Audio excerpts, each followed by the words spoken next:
we are again. How are you, Duke? You good? All the better for seeing you, you gorgeous man. Look at you. Behave Oh, yourself.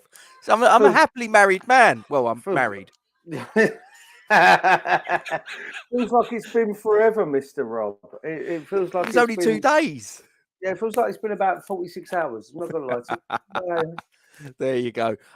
Guys, please don't forget to drop a like on the stream. Subscribe to the YouTube channel if you haven't already done so. What are they doing with the bell tonight, Duke? You know what? I feel that they need to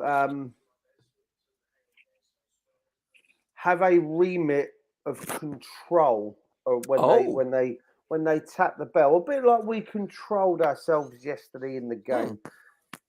Yes. Good evening, all in the chat. There's fucking loads.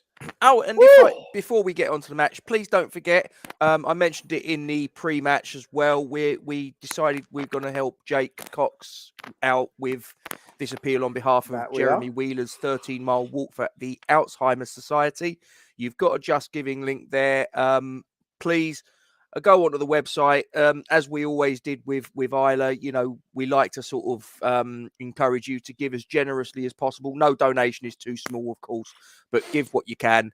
It's a really, really worthwhile cause. If any of you guys have ever seen someone suffering with Alzheimer's, had to care for someone suffering with Alzheimer's, know what it entails. It's a horrible situation. So please give generously. We endorse this, and thank you very much indeed for your attention on this matter. 1-0 it finished yesterday, Mr. Duke. Not bad. You know what? Just quickly before we start, as I say, I've said hello to everyone in the chat. I know where you're going individually because we're going to be there forever. No, I'm not going there yet. Okay. I'll wait for Moody to come back. I'll deal with her later. What? Right? This one? We'll wait for Moody to come back. I'll deal with Moody later. What I will say is I have seen this one in the chat. That one there. Oh, Kieran. Kieran, it's a bit I wet hope down you there. are well. I hope everything is okay. Obviously, I was aware of some issues, family issues currently. So I hope everything is okay. Obviously, for those of you who don't know, it's a lot of rain been going on in Kieran's area of the world. Please be safe. And I hope everything's okay, mate. Just give us a thumbs up if what we were talking about earlier is okay. Pat, good evening. Becca, Hayley. Becca's there as well. Yeah, everyone's there. Hayley's there. Everyone, Sharky. They're all there. Walshy. Yeah, listen, as I said to you this morning, Rob, I have to say, yep. As I mentioned to you already, I felt we controlled, and I know you came back at me with, you know, especially you know, Huang's very close, very close. Right at the end of the first half. Very end. I mean, that was a gnat's whisker away from, you know, finding the back of the net and really another goal that we've conceded in the last knockings of the first half. Yeah. Yeah. I felt we dominated, mate. I felt we there was a significant element of control in our play, a significant element of control in, you know, well, as I said to you before, I'm going to say it again. How sexy, right, was our pressing play up top. And when I say up top, I'm talking Antonio, Lanzini, Fornals, Bowen. And I have to say, Johnson joining Bowen kind of made it a front five in the pressing.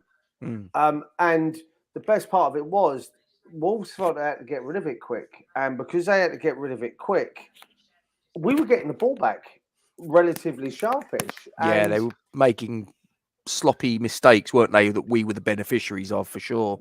Was it you that said something about Fornals in the chat yesterday? Was it you that He said in the second half playing as a wing back. Yeah, you didn't see. I think you said about him. Was it you said that he should have been subbed? No, There was someone that said in the chat. I haven't seen a lot from. It might have been Cam actually. I've not seen a lot from Fornals in the game, and I was like, he's been pressing. He was an outlet for Cresswell at every opportunity. In the same way that if Bowen turned back on himself, you could guarantee that within 3-4 yards, Johnson was standing directly behind him, ready to receive that pass. On the other side, if Cresswell was going forward, he was always an outlet for the Fornals. Was always an outlet for him, and I just felt across the balls yesterday, it was a calm, composed, controlling display from front to back. I really did. As Happy says, Zuma was on fire yesterday. Hammerhead says it there. Some of the challenges, I have to say, my little ringhole had a bit of a squirmy squirm when he went down holding that knee after that tackle. He was absolutely immense yesterday, wasn't he? He was, but I have to say, I was impressed with the perseverance of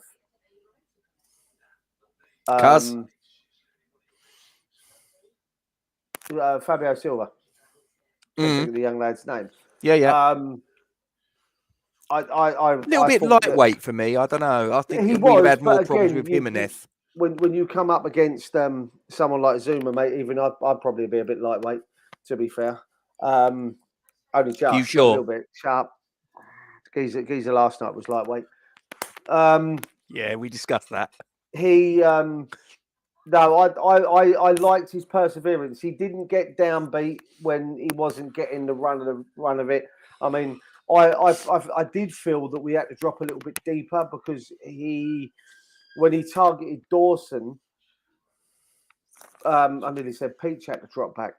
Zuma had to drop back a little bit deeper. He might have done. Zuma had to drop a little bit deeper, which then meant that when they did break the lines of press, they got in towards us, which meant that we kind of they pushed up against Dawson with Fabio. And it was just, we didn't need to bring him on. Vlasic was the right option. I thought Vlasic should have come on maybe 10 minutes earlier for Antonio. Well, he made two substitutions that were both basically after the 90 minutes. It was time wasting. And listen, but he didn't need to do anything else. No. You know what? We controlled it enough that I just worry about sort of like tired legs. Do you know what I mean? I mean, this has been something we've discussed before. Yeah. That we don't rotate around. We don't sort of like rest players' legs, 60, 70 minutes when the game is sort of like pretty much in the bag in certain situations. It's sort of like I say, yesterday, I think we could have made a few substitutions a bit earlier. I think we could have made all 3 substitutions. I think we'd have still won it, to be honest. It looked like we had pretty much control of that game from where I was sitting. But anyway, shall we let me get rid of that. If I can just say this. You can say anything you like, my friend, as long as it's not actionable. So, Kieran, I'll drop you a message later, mate. Stay safe. That offer of sponges and a wet and dry vacuum cleaner does still stand. It's a private joke. It's just my very sick sense of humour. Kieran knows it's all tongue in cheek. I think he said he's going to need a lot more than a few sponges. Well, when I saw it, I was like, bloody hell, he will, won't he? Yeah. Anyway, so this was the team that David Moyes went with, which is exactly the team that I predicted he would go with. Ta-da! Listen, I'll take the victories where I can get them. They happen very seldom, so when they come along, forgive me if I crow. I mean, Ben Rama was obviously dropped from the starting lineup. Whether he should or shouldn't have been is another matter, but the fact remains he was. Lanzini came in for him. Ben Johnson at right back in place of Ryan Fredericks. It's rest of it's pretty much what you were expecting. What were your thoughts when you saw at 1 p.m. the lineup announced? Was you happy or concerned? Where were Hey, you at? listen, I was surprised a little bit for one minor one. I didn't think Lanzini would be up for starting yesterday. I thought that you might have seen Benny in that role, or even Vlasic. It wouldn't have bothered me. Wouldn't have bothered me either way. Which one would have ended up in there? But Can I sorry to just cut across you there, Duke. Elliot, if your lads can sort out a couple of sendings off, injuries maybe, nothing, I'm not talking leg break, just sort of like, maybe a sort of tweak. I know where you're going. Because we got them in a couple of days. If your boys could do us a favour there, that'd be great. And if you can get yourself a point or 3, so much the better. Sorry, Duke. No. I wouldn't have been surprised to have seen Ben Rama or Vlasic in the starting lineup if Lanzini hadn't been fit enough. But what Ken says there, he had to be left out because they all need to know that the gaffer's in charge. Yes, 100%. And if you show some sort of dissent or even disdain towards the manager, it's not going to be be allowed. And well, once you allow it to happen, then you basically give carte blanche for everybody else, doesn't it? Yeah. But no, I was happy. I mean, I think the word I shouted out to a decently numbered people in the bar was, well, there's a fucking surprise. The formation, the kind of, like I say, it wouldn't have surprised me. As I say, I thought Lanzini wasn't fit enough. So I thought you'd see Vlasic or Ben Rama in there. But knowing that Lanzini was fit, it was as predictable as it comes, wasn't it? The fact that you got it right. I mean, yeah. Well, yeah, I mean, I didn't think that it took a soothsayer. I think an awful lot of the positions probably took care of themselves. There was probably 2 spots up for grabs, in my opinion, realistically.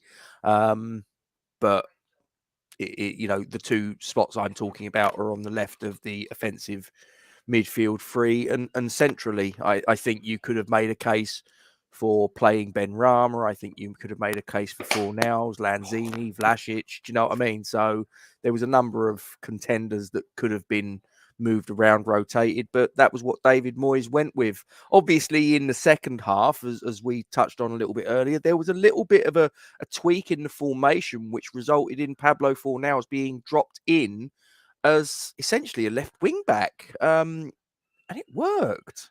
That was right. Was that right at the death? Was it? I know they bought on Diop, didn't they? No. He played. He was noticeably playing as a left wing back, sort of like early in the second half. Oh, really? Where I was sat, he was sort of like he was dropping right in as an extra defender sort of thing. I have to say, I did see him drop. I'll be honest, I didn't really put 2 and 2 together with him. Oh, was it? Oh, just come back. I didn't realise that. No, the Southampton Norwich game was Friday, which was the 2-0. I think what Kent's got confused with you there is the fact that they're playing Liverpool, and that's what you're on about. You want them to snap Liverpool on. I thought it was tonight. Tuesday. Yeah. No, it's Tuesday, isn't it? Tuesday or Wednesday? The Liverpool game. No, I thought the Southampton Norwich game. I thought he was saying I've got it confused then. Yeah. Wow. All right, sod it. Who cares? Anyway. Yeah, no, I didn't realise. I saw that he dropped in. Yeah. I was playing a little bit deeper. I just felt that was there was a definite tweak in that second half. He was playing a slightly different role, but it's a role that I don't think he's played in the league. I think they did utilise it.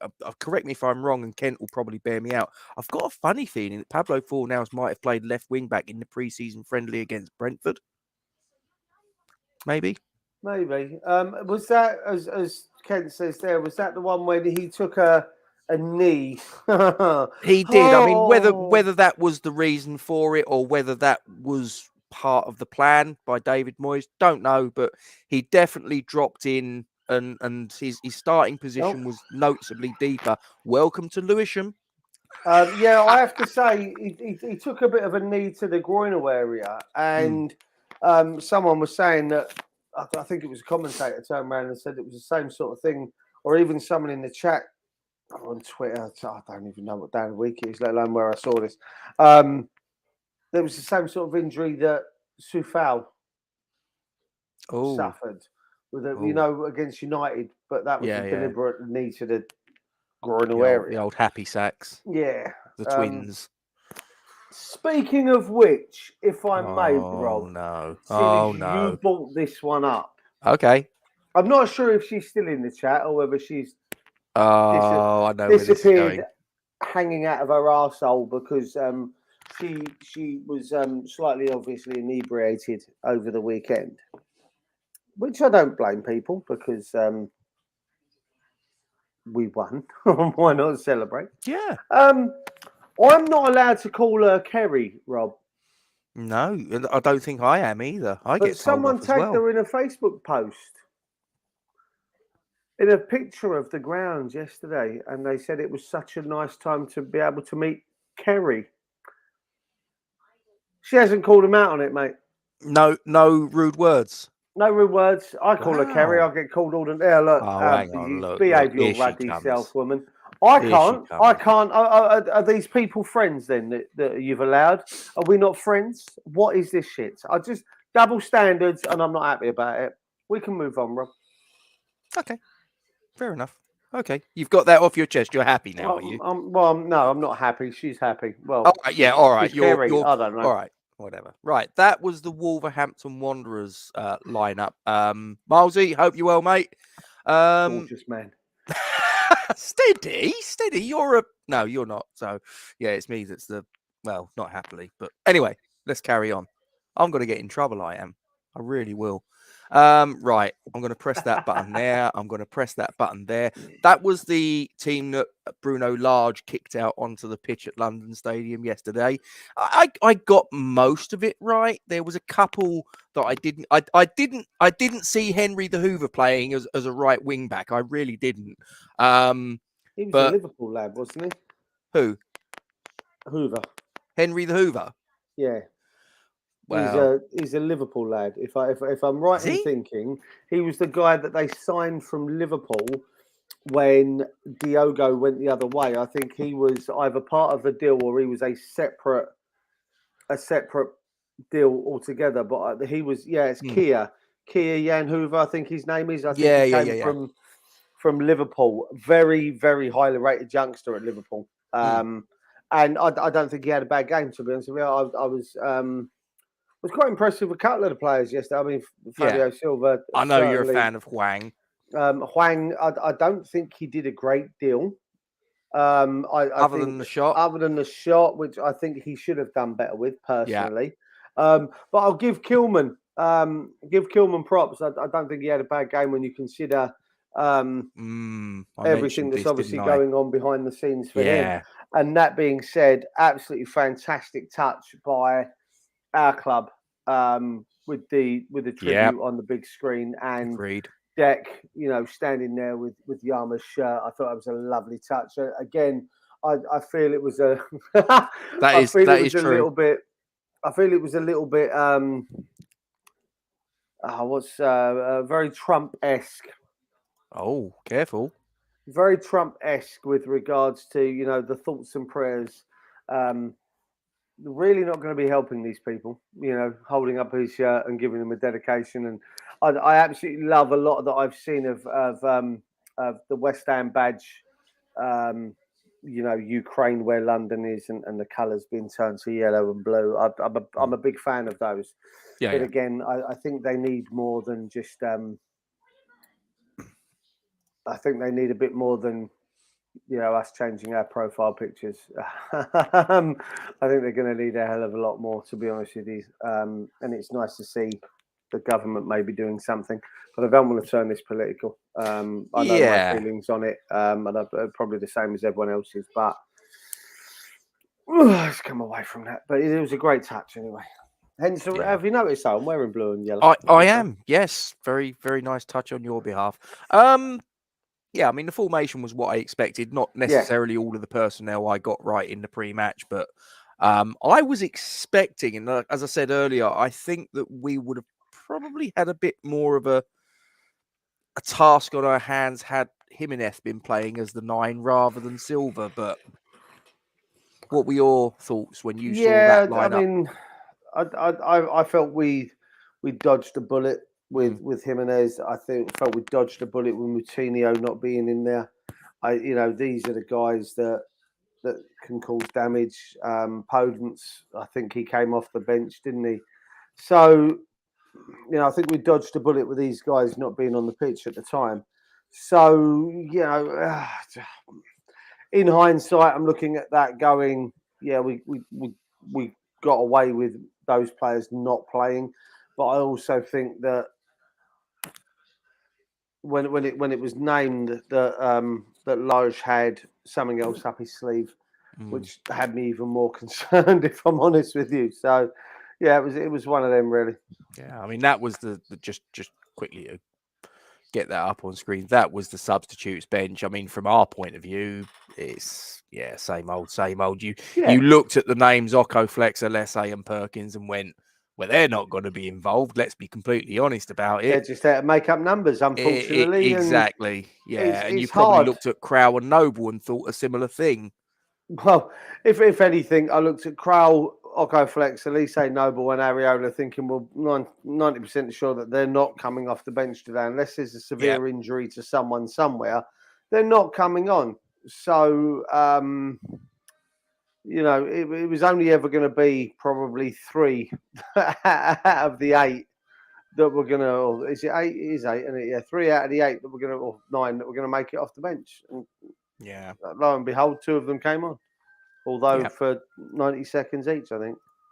Yeah, like I say, it just seems a little bit late. I know what you're saying. It's sort of like to break the momentum of the game and to waste time and all that. But I'm just like, look, yes, we performed well yesterday, and I'm happy. Don't get me wrong. Do not misunderstand me. You know me, Duke. I'm usually quite optimistic, but I just think we've been looking at the players for most of the, this side of the new year, and been making the point that they look tired, they look leggy, and all the rest of it. And he's making only 2 of the 3 permitted substitutes, and they're both beyond the 90th minute. And I just think, well, I don't think you really help it. All right, we've got away with it yesterday's game, but it's, it's an accumulative effect. Do you know what I mean? Yeah. So yeah, I mean, we both were talking, quite quickly. That in a couple of days we're facing Liverpool. Southampton. A couple of days after that, we're facing Liverpool, and then we've got a 5 or 6 day break before we go and face Seville in the Sevilla in the cup. So, I'm concerned that he's definitely kind of run the players into the ground before Wednesday, because as Kent says, I feel that Southampton is more important than the Liverpool game. Don't get me wrong, I'd love nothing more than to stick a stick in the spokes of Liverpool's, runaway bike at the minute, and maybe send them over the handlebars a little bit. I'd love nothing more. Don't get me wrong, I love the fact that Liverpool beat the Ruskies yesterday. I certainly didn't want the Ruskies winning the League Cup yesterday, because of everything that's been going on. I don't know if you noticed that Abramovich hasn't handed over ownership. He's only handed over day-to-day custodial. Yeah. So he, very clever in how he's worded it. No, it's not an ownership thing. He's just sort of like he's stepped away from because he knows stewardship, but allegedly it's not. He doesn't even run the club on a day-to-day basis. So allegedly, it really doesn't change a lot. He was there today. On the border of Belarus, Russia, and Ukraine, giving advice to Putin. You're like, that's nice of him, mate. You've just literally been barred from living in the UK because we believe that you're in his pocket. You've just confirmed it. What are you playing at? Like, sort your shit out, son.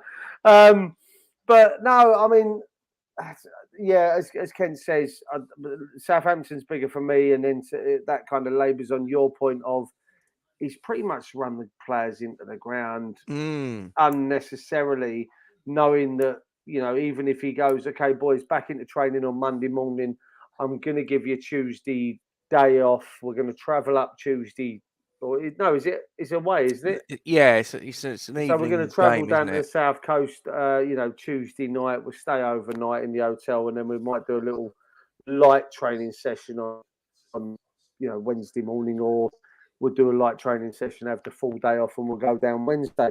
But he's kind of run him into the ground a little bit. Antonio, credit where credit's due, he busted a bollock yesterday. But I just felt in the last 10 to 15 minutes, he kind of made, right up until that cusp of about, I think it was 81 minutes, and he made the third of 3 bursts. Yep. And he by the time he got to the ball, he was struggling a little bit, wasn't he? You know what I mean? He was on his arse, and that's when you saw that Vlasic got up, warmed up, and all the rest of it. And he definitely emptied the tank, didn't he? Oh, he certainly did. And you know what? I ask nothing more of him. He's left it all out there. Yep. Whereas there have been games last, 10, 11, 12 games that he's played that I don't feel that he hasn't. I don't feel that he's left it all out there and he's come off, well, let's go again. So, it's it was good to see that he'd run his arse into the ground yesterday. That's one way of putting it, Milesy. Yeah, I mean, I sort of looked at it and went, despite the fact we won, you got to have half an eye on that game on Wednesday night. I agree exactly what Kent said. Don't get me wrong, it would be nice to go to Anfield and get a result, but let's be honest about it. 3 points against Liverpool, nice though it would be, boost though it would be, I would relinquish that to advance in the FA Cup. No question over that one for me. I mean, I'm unsure. Because you're in the last 8. Then, if you get past Southampton, there's only 7 other teams still left in that competition. You've got to win potentially another 2 games to get to the final. As Kent said, I think Kent's going now. I think it was on Kent's Cheers, Facebook mate. that I saw today. I'm sure it might have been that he said it's the next game is important because you win that, you can start to dream. Because it's that last 8, and you're kind of going, oh, okay. Well, don't forget, I'm not being funny, right? But it could be a bit like 06. I mean, we could get to the final and be against a team that's pretty much assured of a Champions League spot, which means that win or lose in that match, we've got European football again next season. I think people have forgotten that. We don't necessarily have to win the cup. Don't get me wrong. I want to win the cup. You get to the final, you want to win it. But if we get to the final and we're against Man City, Chelsea, do you know what I mean? One of the sort of like the teams that are already occupying the top 4, we've got European football in the bag. That's done. I mean, Casey, I agree with that, Happy. No, if RB Leipzig go on and win it now, they've played 2 less games than the rest of us, so it feels like a bit of a cheat. I'm not going to lie to you. It's not their fault, though. I'm not saying it is. I'm not saying it is. At the end of the day, I also feel a bit miffed if I was Spartak, to be honest with you, because I didn't fucking want to go to war. No, I get that. It's not the club's fault. It's not the supporters' fault and all the rest of it. But what they're else being was punished, meant to happen? aren't they, for whatever reason? So what was the alternative? Well, there wasn't really in the grand scheme of things. I do feel a bit sorry for them. But no, the general consensus in the chat, which seems to be we're essentially agreeing with all of us here, mate, is that we go on for a cup win. We all want there. Look, we're not going to finish 4th. And to be fair, I don't. You can't take 4th place over winning a trophy. For me, as a West Ham fan, West Ham is a club that have been so, shall we say, silverwareless for 41 years now, 42 years now.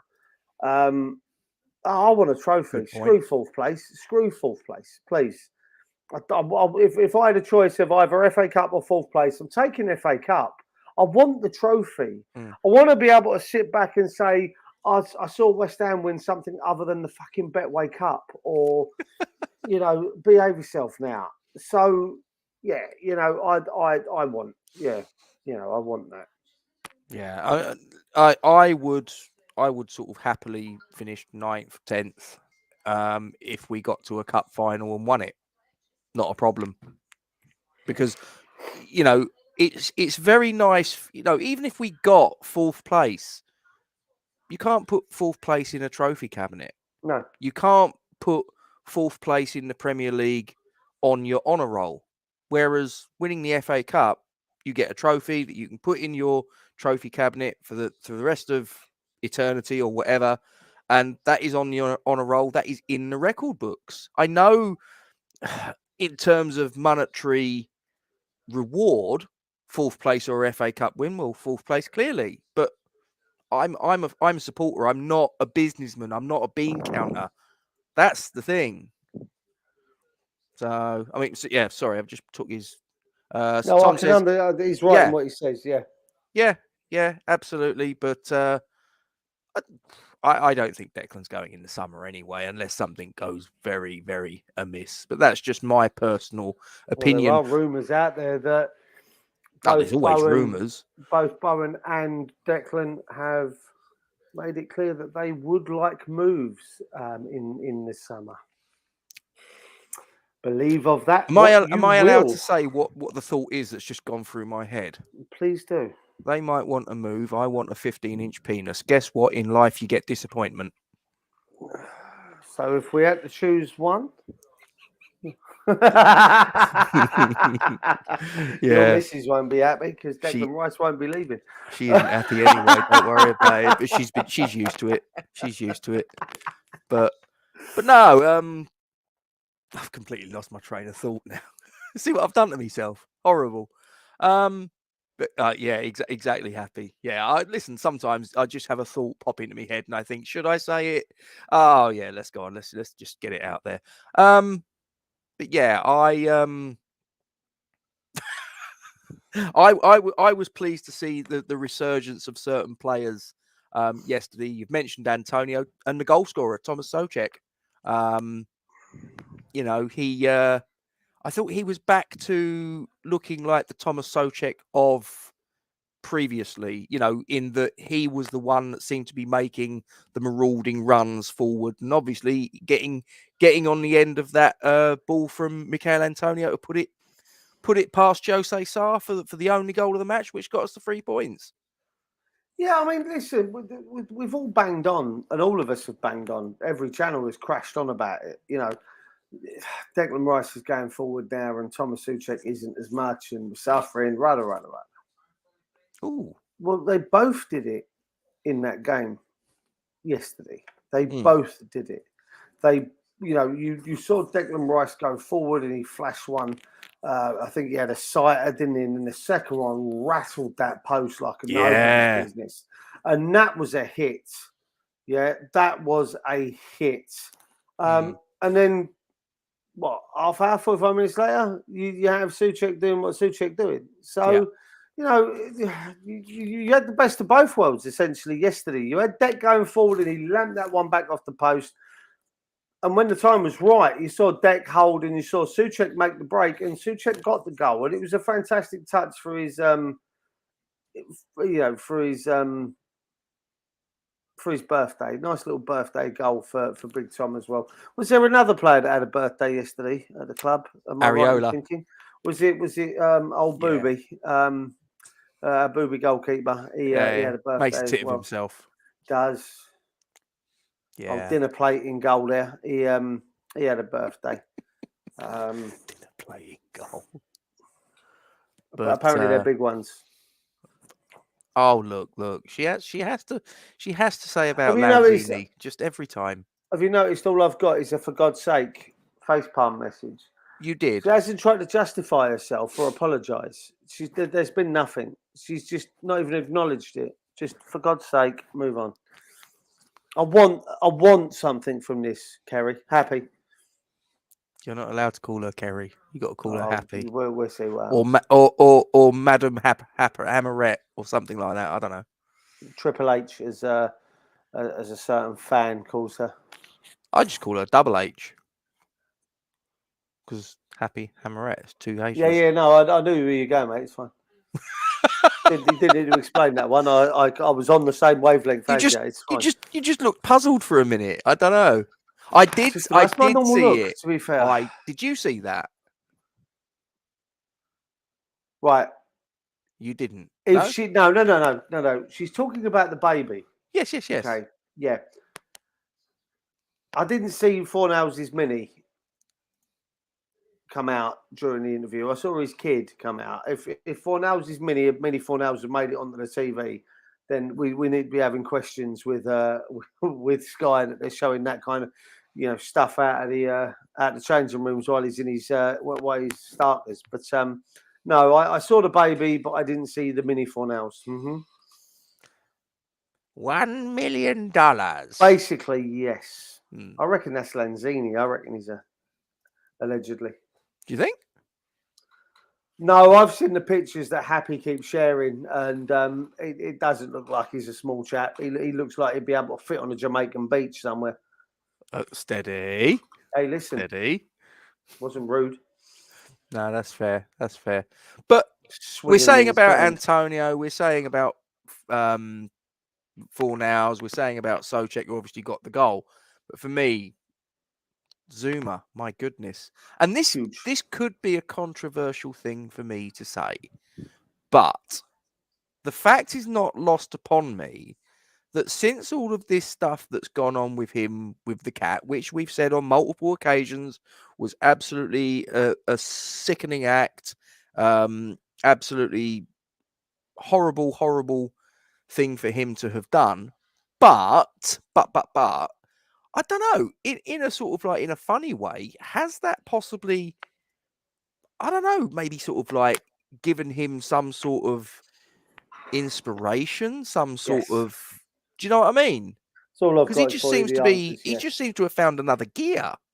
I'll be honest with you. I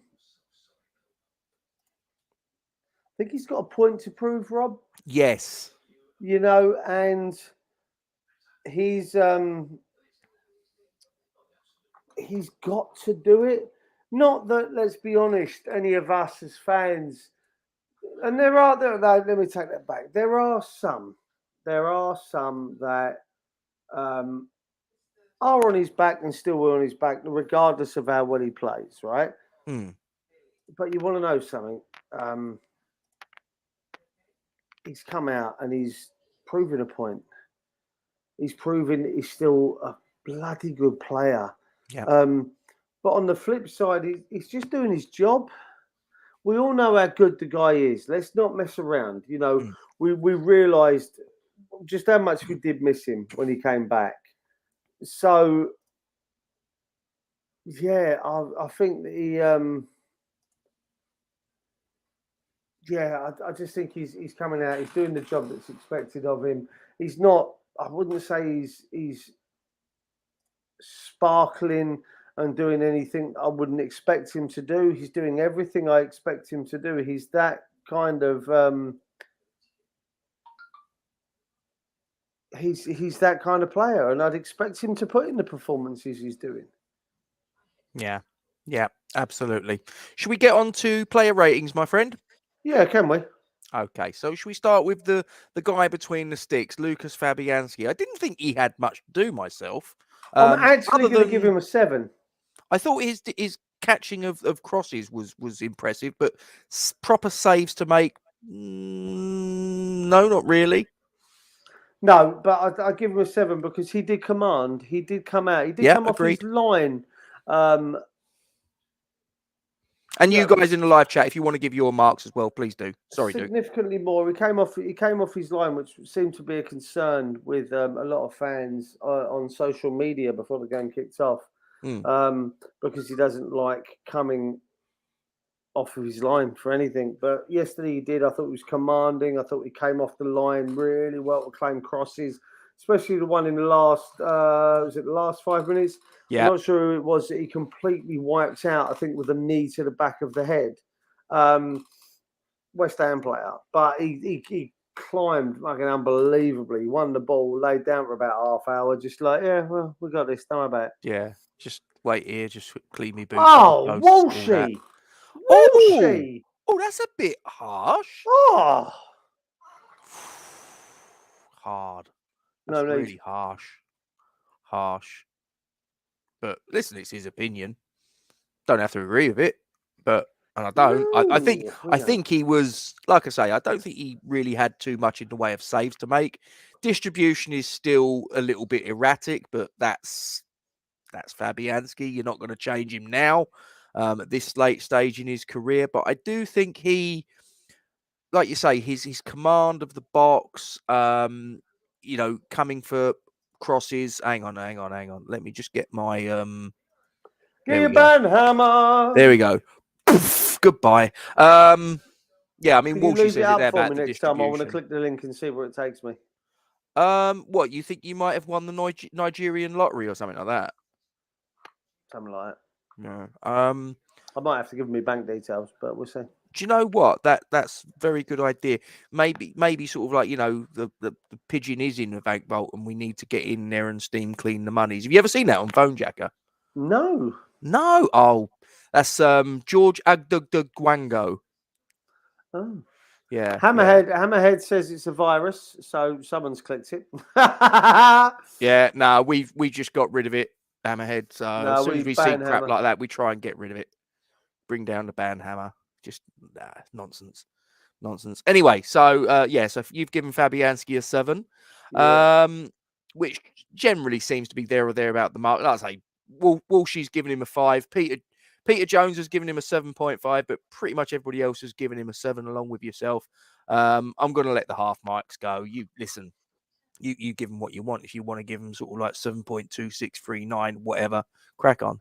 Milesy's giving him a 7 as well. Hello.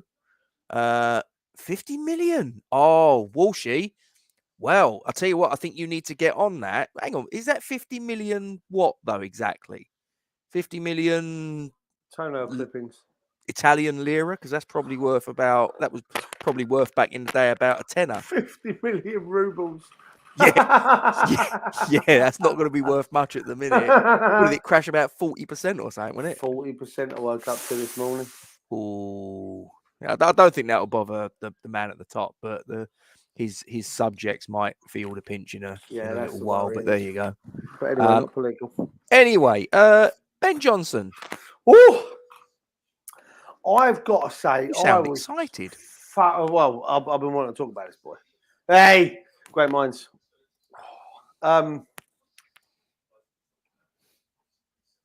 Johnson, Ben Glenn. One of them. Him. I was really impressed with him yesterday, Rob. Yep. Like, really impressed with him. I was like, my word, was so impressed with the way he got forward. I agree with Sharky. There's an 8 in there for me. He got forward really well. He supported Bowen down that right. Every time Bowen turned back on himself, there was an outlay. He was there to be able to give him an outlet. It was just, you know what? I was going to bring that up, Andy, when he won the free kick. He showed a passion and a desire to get there that I feel it's been lacking at times in the West Ham side. Not just from him, but from a lot of other players. He was willing to get himself forward and put himself in put himself in a position of getting hurt. And as Tom says there, I'm not sure if he. I'm not sure if he. If it was him that put it on Facebook yesterday, Twitter yesterday, about the crosses. I did see that if there was an improvement on the crosses, he's going to be an absolute star. I think that's the one area that I look at and think, that needs improvement. But sorry, Milesy. Sorry. Oh, hello. He's gone down. He's gone down Happy's route as well, as he. Oh, they're both at it. They're at it. Been ganged up on. Oh God. Anyway, should we go to the other side of the back four? Let's go with Aaron Cresswell, mate. I'm going to give him. I'm going to give him a. Bear in mind, he took one in the happy sacks. Oh yeah. 7.75, 8. I'm going to give him an 8. He's going to give him an 8. And the reason I'm going to give him an 8, he gave Fornells an outlet where Fornells also gave him an outlet going forward. I was a little bit disappointed with some of his crosses, I've got to say. But again, yeah, the free kick as well. My God, how close was that? That was United. That had United written all over it. If we'd have had another free kick shortly after that, I think he's finding the back of the net. Yeah, that was the rangefinder. It was something special. I'd give him an 8. Hammerhead's holding the grudge. I'd give him an 8. Oh, that's harsh, Hammerhead. You've got to separate. It's a new game. That's a new game. He's holding a grudge. Yeah. Got to let it go, Hammerhead. You got to let it go. It's a new game. Okay, let's go with Craig Dawson.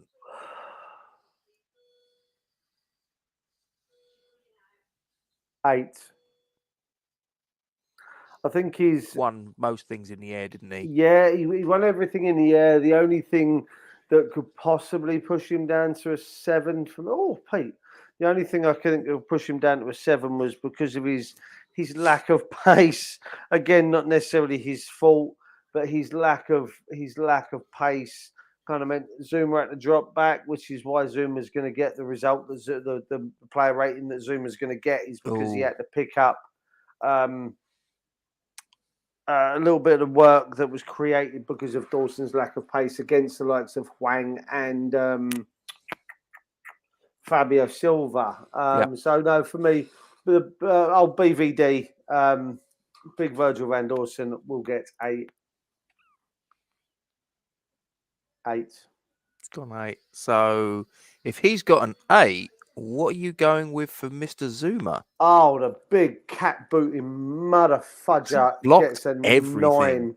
He gets a 9 from me.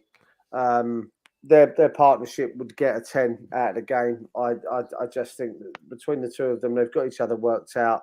You know, Zuma will win things in the air if Big VVD is not going to get there, but 9 times out of 10 he'll mop up what's on the floor, where if Dawson do the heading work. But he was just immense yesterday. I mean, he was putting in tackles all over the gaff. There was one occasion when he scared the living shite out of me, and I watched it back again this morning, as I said to you. Gatesy was when he tries to do a little bit of a, I think it was a Parker 360 or a Noble 180 as the last man, and gets away with it. He does get away with it. Even the commentator does say that he gets away with it. But, I mean, hey, it doesn't matter. He got away with it. That would have been the only downer on his game for me. He didn't have the perfect game, as Mr. Miles says there. So for me, he gets a 9. But he is my man of the match. What would he have had to have done to get that extra point from you, Duke? Would it have been to score a goal? Yeah, I think so. I think there would have been maybe a goal line clearance in there. I know he made the tackle on Silva, I think it was, when he busted his knee in the box. But I think a goal line clearance or a goal would have been would have pushed that to a 10. It was almost perfect, but not quite. So he gets a 9 from me. Okay, we'll go with the captain, Mr. Declan Rice.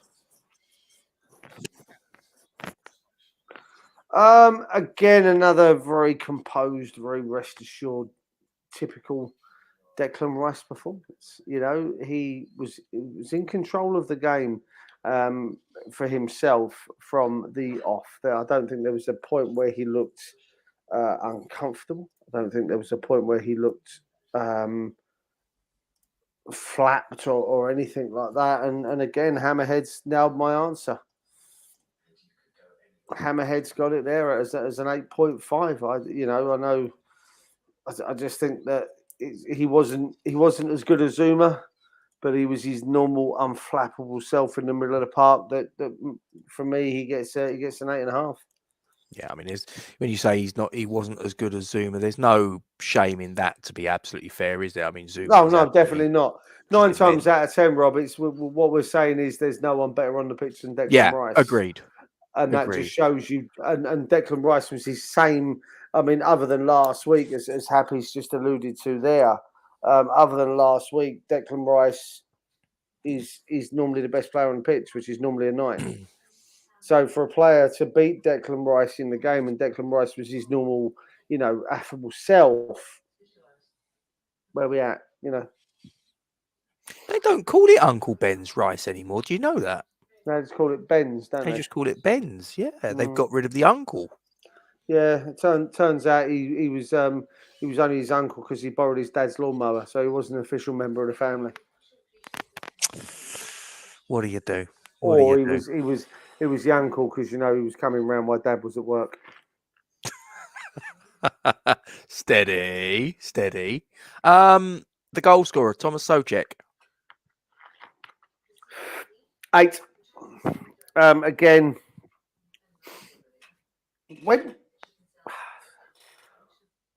largely unnoticed during the game, Rob, which just meant he was getting on with his job. He didn't do anything wrong. He didn't, other than the goal, he didn't do anything, standoutly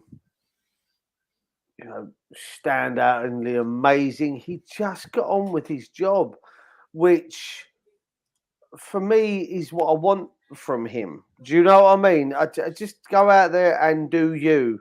And he did yesterday. I mean, there were times I was a little bit worried because of his, the lack of big moments that involved him. There weren't no kind of huge defensive plays from him, but he won the stuff in the air. He did the simple stuff on the ground. We retained possession really well, and he was a key part of that when we were playing out from the back. He was a key part of making himself available for, a ball give and go with Declan Rice, or receiving the ball from the back four. He always made himself available, and it was a sign for me that he was he just got on and did the job that was expected, because there was no big Souček moments other than the goal. Do you know what I mean? So I'll give him an 8. I thought he looked a bit more energized, if that's the right word. He just looked, like I say, more back to the old Thomas Souček. The goal helped, but I think even sort of like aside from the goal, he looked like he'd had a big plate of or bowl of potato salad before the game. It really given him a sort of pep up, because he did look more like the old Thomas Souček. Yeah. Again, there was, as I say, there were none of them huge moments of Souček breaking into the box and you hear his name called out in that kind of excited way. It was just he just did, and for me, in much the same way that Antonio did the job that was expected of him up front, the harrying, the chasing. Souček did that in the midfield, like I say, he offered himself up for the pass, kept possession by making the easy pass rather than trying to go long. Yeah, definitely an 8 for me. Yeah, fair enough. Okay, El Fornicador. 7. Okay. And there's no disrespect in that 7. I think he played again, another player that did his job, Rob. Just quickly, going back, I've just gone back to check on a message from Peach about what Clips calls Hwang, and I think he called him a K-pop Aruna Kone in the Clips. In the Clips thing. No, what the fudge was that? It was someone on a motorbike. I just felt that he, again, wasn't. I wouldn't say it was an average game, as Hammerhead puts it there. I agree with the 7, but I just think it was a very much like a Souček style Souček gets the extra point for the goal, but it was he turned up and did his job. There was no huge standout moments for him, the through balls, etc., etc. Peter Jones seems to be really nailing these 8.5s. I'm not going to lie to you. I've noticed that. He likes the half mark, doesn't he? He does like an 8.5 is what he Is likes. He an 8? Is he a 9? No, he's an 8.5. Are they Pez dispensers in his name? Are they Pez dispensers next in his profile picture? Come back to that at us, one Pete. again. What, this He's one? there. He's above it. Yeah, look. I think that's Scooby-Doo. I think that's Daphne and Velma Pez dispensers, He'll let us know. He'll come Either back that at us, Pete. or they're Funko Pops. He'll These let us sort know. of things that I've I'm got. sure he'll impart that knowledge on us. Things. Ooh, hello. It's from Frozen 2. I got given that one. Fair. We don't pay much attention to that one. It's this one we like. Yeah, I got one of Happy, specially made. Gifted to me. When I see her next, I'm going to get her to sign it. Nah. Yeah, I mean, I've heard you really admire her work. It was the bit that she got in the character when she bit the fish in the film. It was really impressive. Yeah. Okay, let's get back on track. Jared Bowen. 8.75. Oh, hello.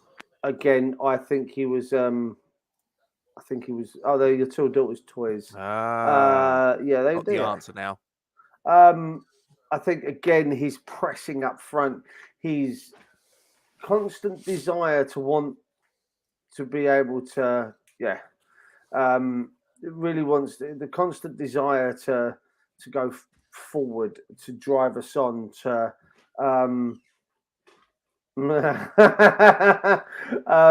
to get us into the box. Not by us, you didn't, buddy. No, I was going to say. What's that all about? There was a ball that he took away from, is it Saar, the goalkeeper? Yep. And he tried to dink it over him, which I thought was really it was impressive from him. He had a sense of awareness and the right mind to try and get it over him. Didn't get enough on it, unfortunately, but I've got a lot of time for him. He's definitely one of our more talented grafters, shall I say. And by that, there are other more talented players in the team, but there aren't as many talented grafters. We're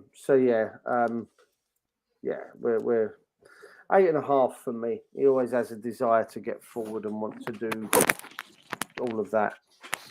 How about our Argentinian duel and Happy's crush, Mr. Lanzini?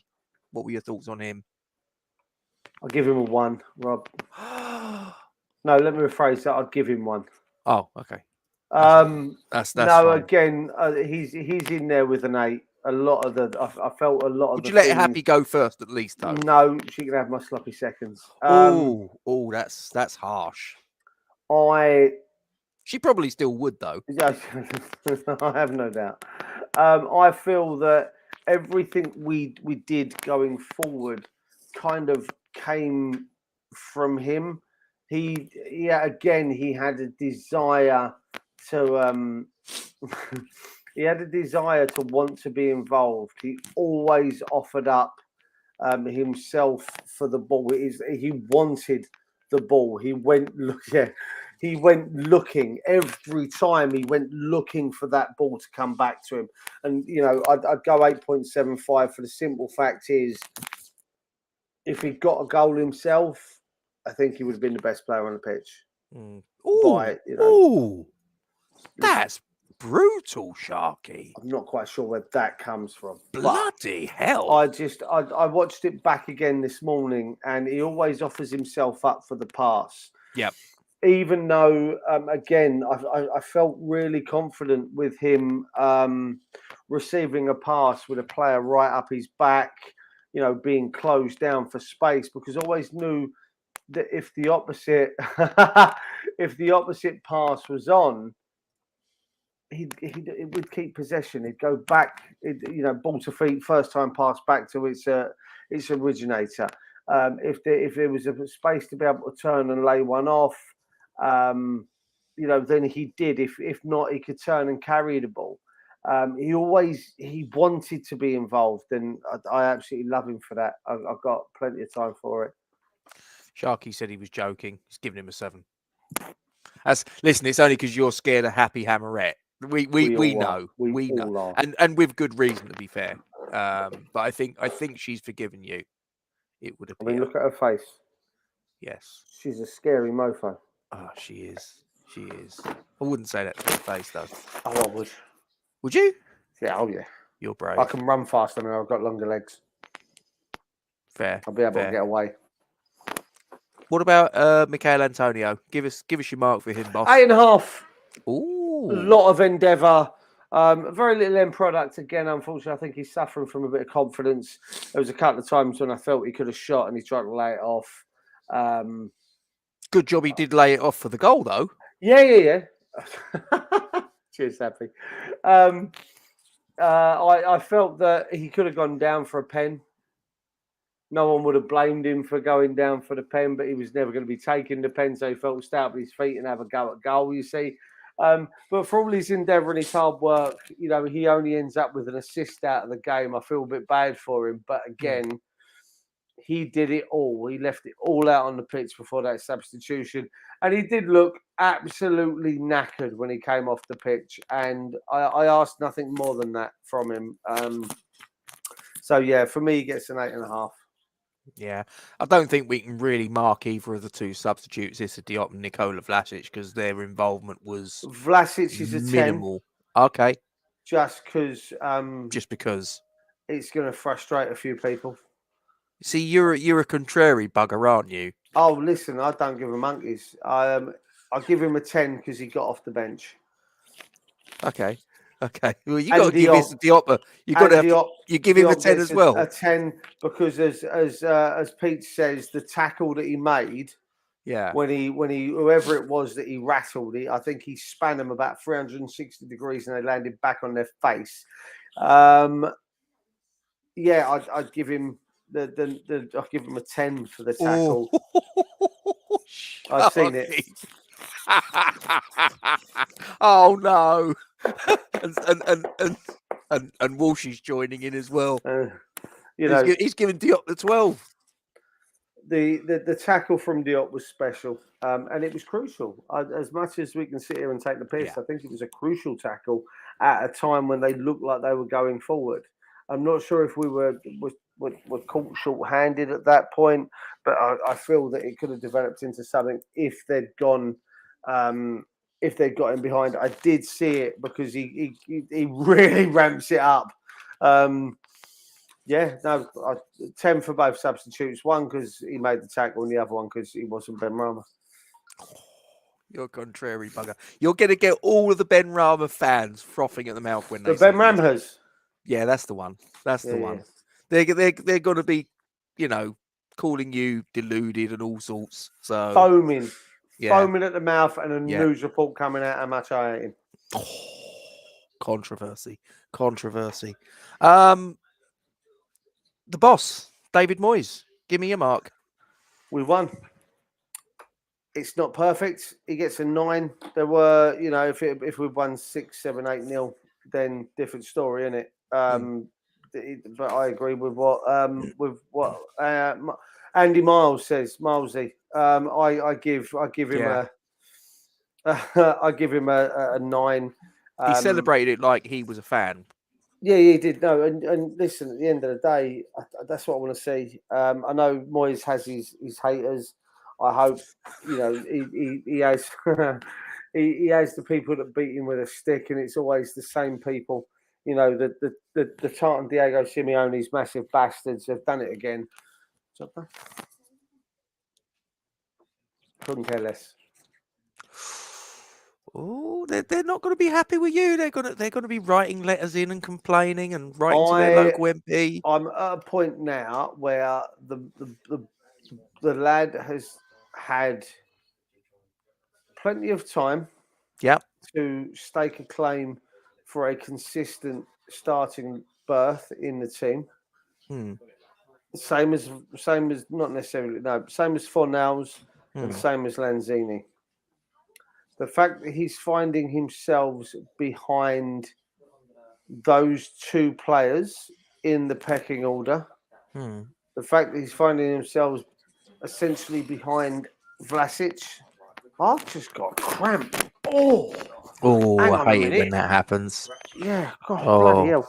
The fact that he finds himself behind Vlasic in the subs bench because of his attitude shows to me that, you know what, he's not the consistent player that everyone would have expected him to be at this point. And the fact that he's finding himself essentially third, essentially fourth in a fifth in an attacking sense, he's finding himself in fifth place. Andy, you're not the only one. You're gonna get hate mail, Wolfie. You're going to get hate mail. But he's not the only one with that opinion, Rob. No, that's fine. I see plenty. Yes, Sahil, I do. I really do. And it's nice Here to we see go. you back again. Thank you for coming back. The fact that he finds himself essentially fifth in the pecking order for an attacking lineup behind Antonio, Bowen, Lanzini, Fornals, and essentially Vlasic, because Vlasic came off the bench ahead of him yesterday. Part of that might have been the attitude from last week. I was going to say probably that's more to do with. But he finds himself fourth and fifth behind those other guys. Yeah. But he's not consistent enough. He's still not like the third top goal scorer this season, though, isn't he? He may well be. And I'm not knocking that. What I'm saying is he's not consistent enough in nailing to being able to nail down that I can't disagree with. Berth. Yeah. And that's his problem right now. And you know, because of that, that's what I base my opinion on, is that he has not been consistent enough to nail down a starting lineup. He's had more than enough chances. And I thought game one against Newcastle, I thought maybe we're going to start to see it. Yep. And then we didn't. You know, you know, Hammerhead's there. Yeah, I'm in agreement. Listen, I've got to do this video. I've got to get this video out there with you. You said this last week. I know. We've got to get it out there because I've added some more bits to me bow. I've got a couple of pictures. I'll talk to you afterwards. I might even upload it. No, I don't think there is. I don't think there is, Tom. I think that would have been buried last week. Moyes would have probably had him in the office, you know, first thing Monday morning and said, so why didn't he use him? Because he might not have performed in training. He might not have felt that he needed to have that person on the pitch yesterday. I think he was making a point, personally. He may well have been. But I personally think that was dealt with last week. That was a non part of what happened yesterday. You know what? Bar Bowen, have any of them been consistent? Rice. No, I think he's going with the front four. Oh, okay. I think he's going to go with the front four. So I'll come in with Scott on that one. No, but if we take it to a point of Lanzini's ball retention is better, I think, than anyone else at the club on 92%. I think that was what was... Yeah, it sounds about right. What was said at the start of the game yesterday or during the game yesterday. You know, you look at Fornals, I think Andy says it there. He pulls out of challenges, which is what Moyes doesn't want. You know, he doesn't want him pulling out of challenges. I don't see Ben Rama playing the lone man. I don't think he would. No. So he's not going to replace Antonio. He's not going to replace Bowen. I'm sorry, that's not how it's going to work. Which then leaves Lanzini, best ball retention stats in the Premier League at 92%. So he's not going to replace him. So it's on the left, isn't it? You're looking at Fornals, and Fornals, his work rate in helping Cresswell defend, and I know what people are going to say, that's not his job. Rather. It is in a team game. I'm sorry, I don't care what anyone says. What I will say is, I want more than anyone else, or the same as anyone else, to see Ben Rama develop into an absolute world beater. I want nothing more than when Benrahma pulls on that shirt, he becomes the Maradona, he becomes the Eusebios, these sort of Messi's, the players that glide and make it look easy. Unfortunately for Benrahma, I don't know what it is. I don't know whether it's an attitude thing, whether it's a mental thing for him, whether, because he pulls out of the challenges, does he, Moyes look down on that, which I can absolutely. Yeah. I can believe he does. Would. Moyes was a solid tackler back in his day that wouldn't pull out of those sort of challenges. Yeah, that wouldn't, Sahil, you can blame Moyes all you want, but when I've just given Scott Venn the answer to the front four as to why he doesn't replace Antonio, he's not a lone striker, certainly not going to replace Bowen, best player in our squad, probably one of the best wingers in the Premier League at the moment. They're definitely best English wingers in his position. When you're talking about form, I think he blows Jadon Sancho out the water all day long. That's not Sancho's fault. I think Ronaldo going back to United ruined Sancho, but that's a different story. Lanzini's ball retention is, second best.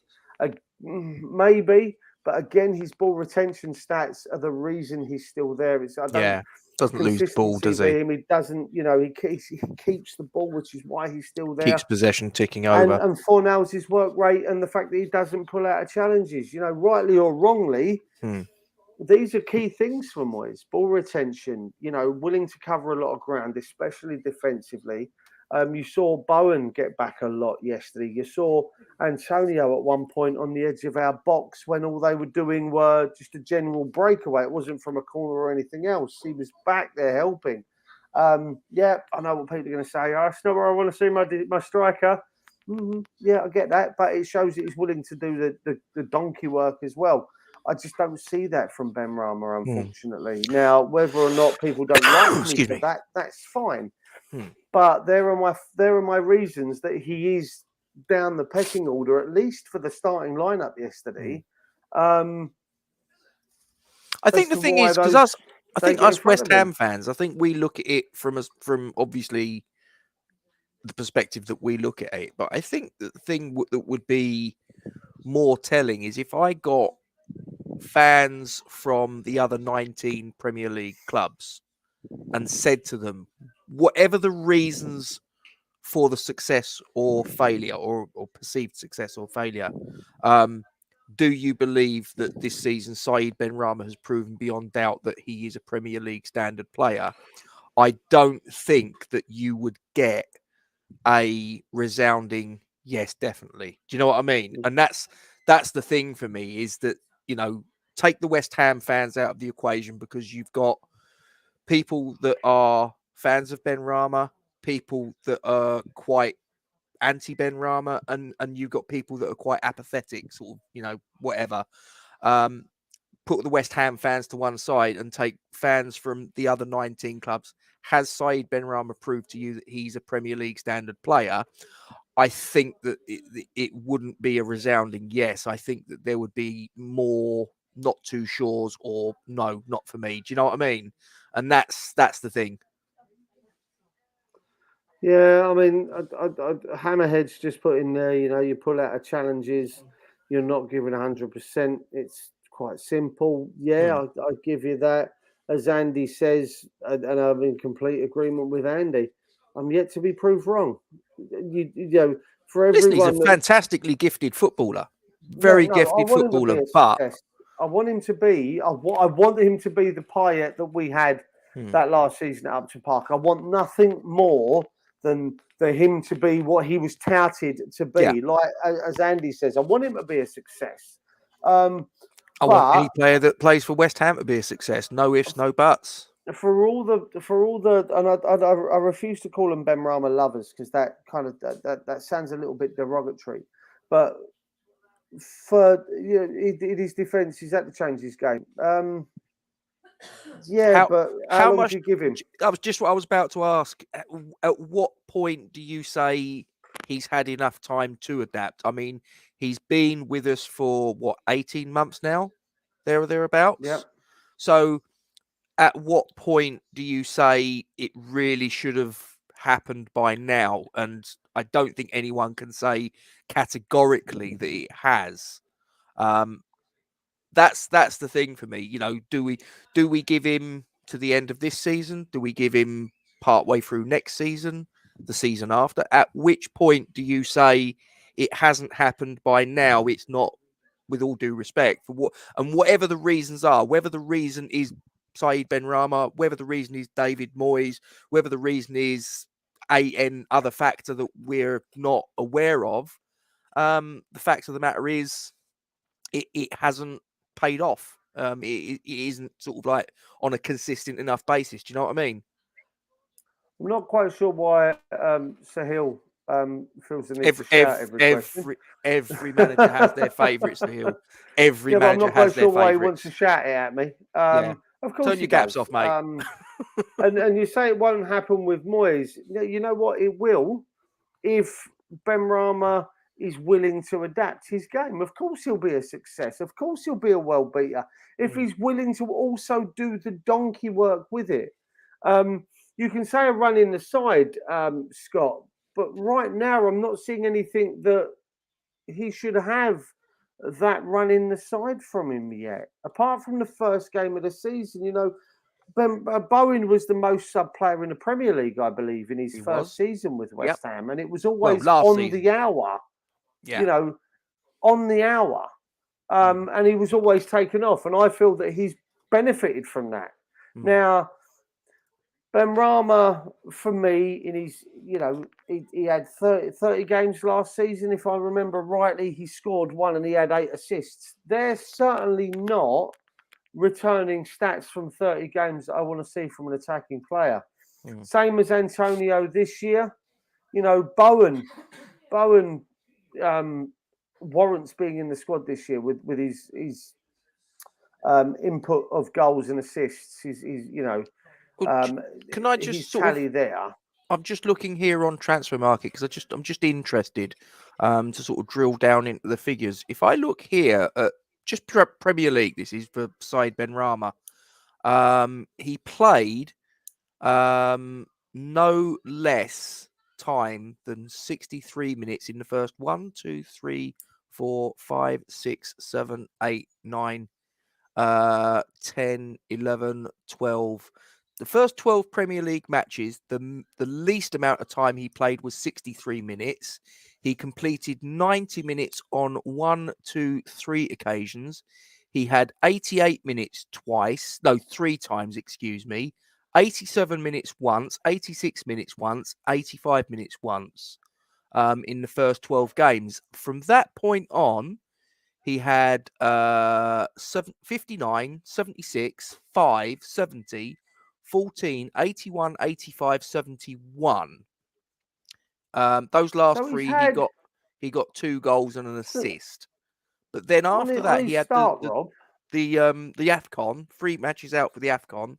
Then he's had 60, 11, 73, and obviously the Wolves game. So yeah, I mean, again, you know, he's having some length of time on the pitch when he starts.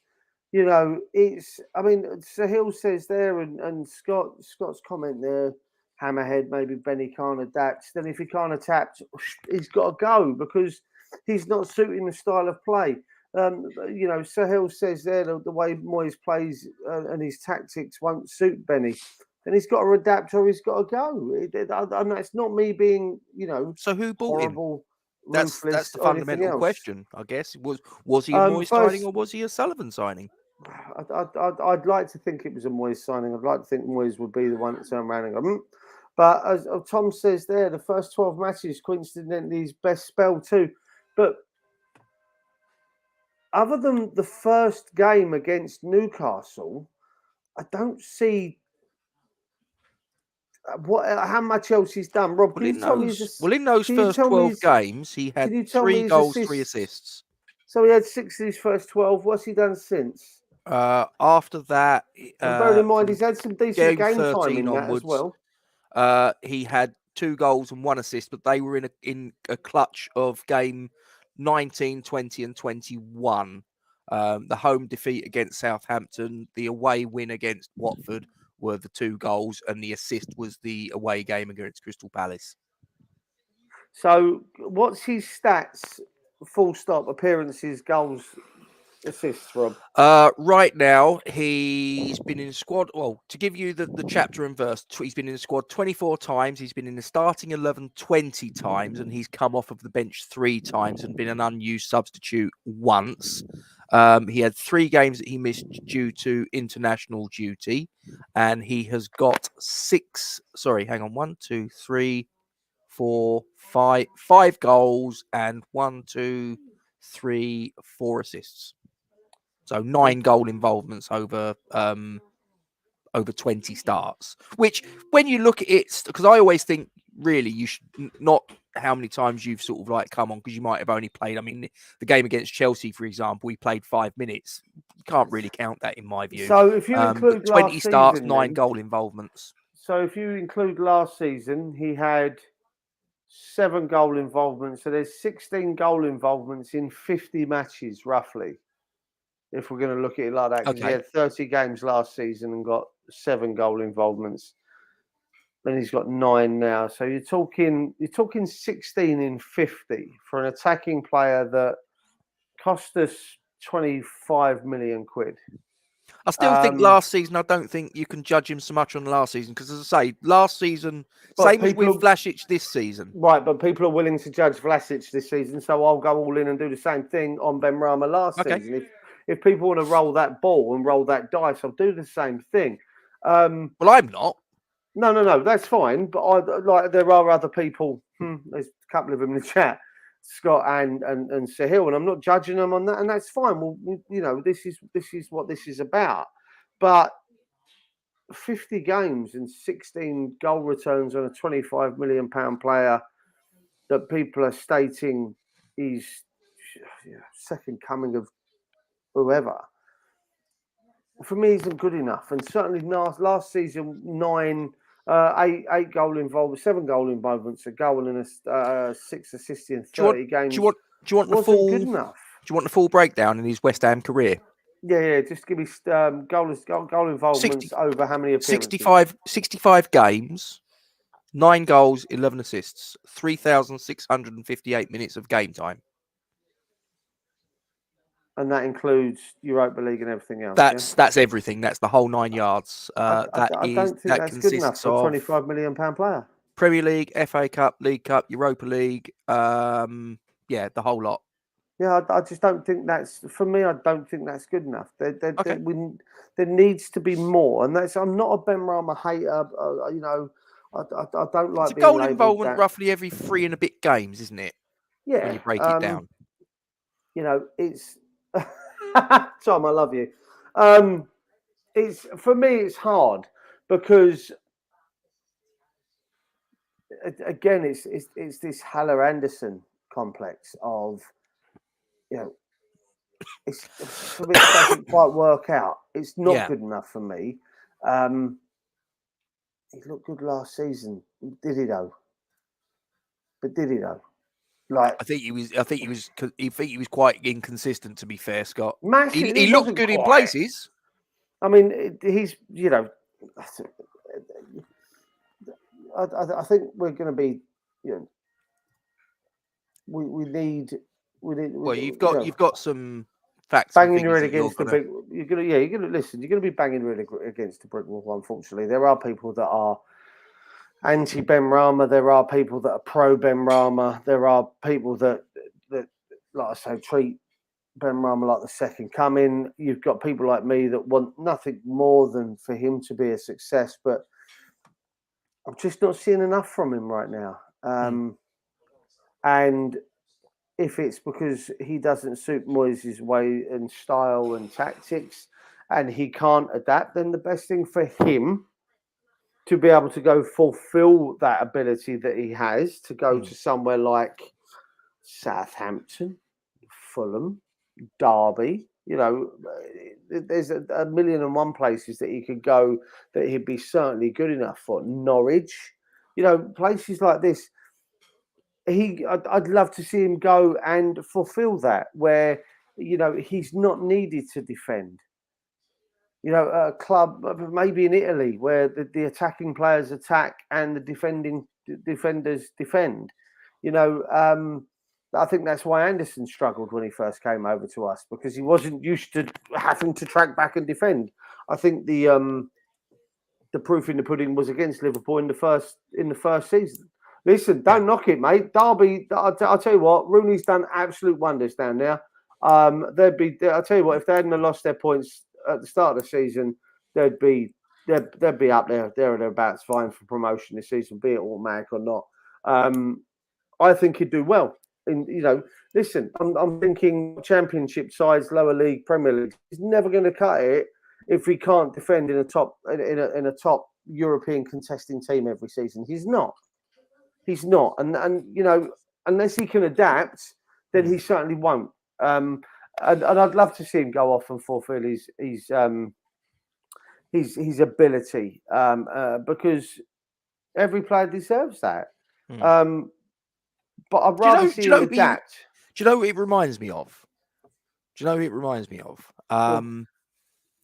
Reminds me of another player who was really technically gifted, and I looked at and thought, this guy looks, when I saw him play, I thought, looks a good player.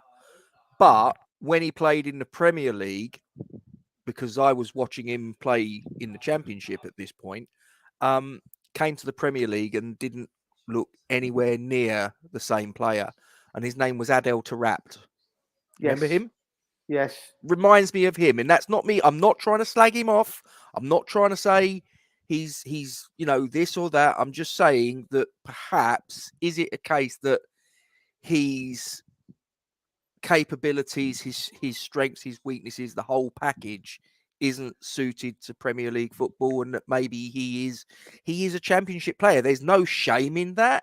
There absolutely isn't. That's still a high level of football, higher than you and me ever played, but it's a run down from the Premier League. There have been players that, and there have been a multitude of players. There's one. Yeah, there's another one. Hammerhead. Yeah. Multitude of players that have done, and there have been a multitude of players that haven't done. I could cite Jermaine Defoe when he went down to Bournemouth. Absolutely ripped it up. Came back to the Premier League. Continued to do the same thing. Bobby Zamora for Brighton at the Withdean used to hammer home goals on a regular basis. Came up, continued to do so. Okay. Dean Ashton, banging goals left, right, and centre at Norwich in the Championship. Came up to us in the Premier League, continued to do so. And I still stand by the fact that he would have been a Man United player and would have gone on and won things, and possibly would have even broken Alan Shearer's goal-scoring record had he stayed fit. I'm a little concerned to read that Mr. Burford has been feeling Saeed Benrahma up. Listen, I'm not saying he's not a Premier League player, but what I'm saying is there are players like Gatesy said, Adel Taarabt being one of them. Who was the other spoonhead that played for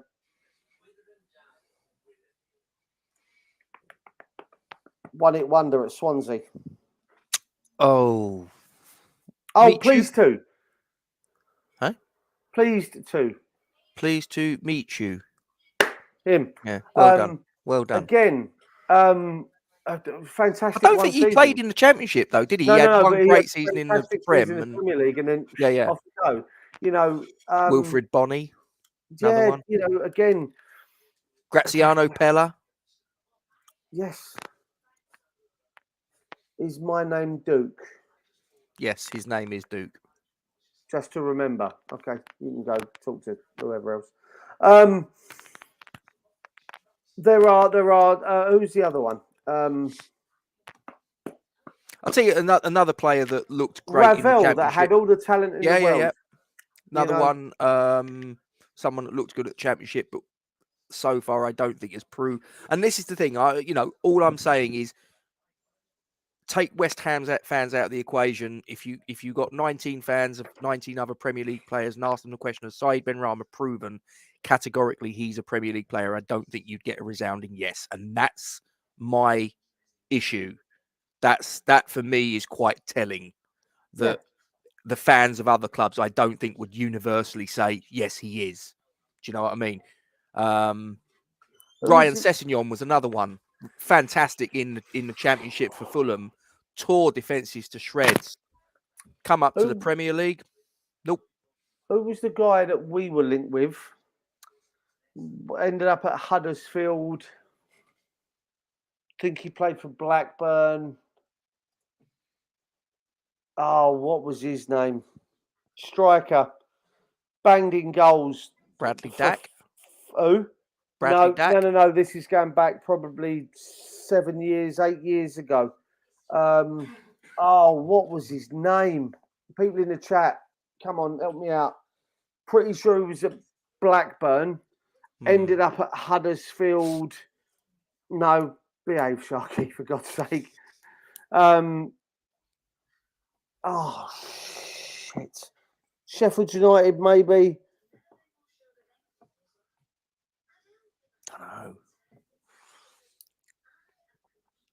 Don't know.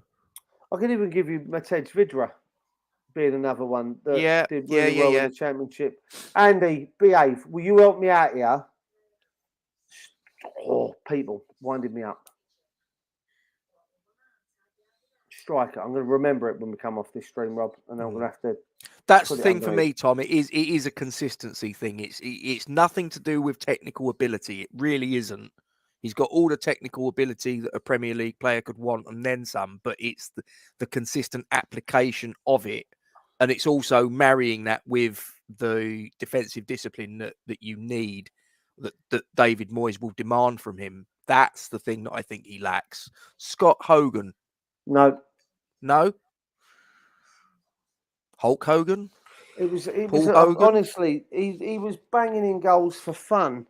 Left, right, and centre down there, like Blackburn, a bit like who's the guy that's a Blackburn or was a Blackburn that we were linked with?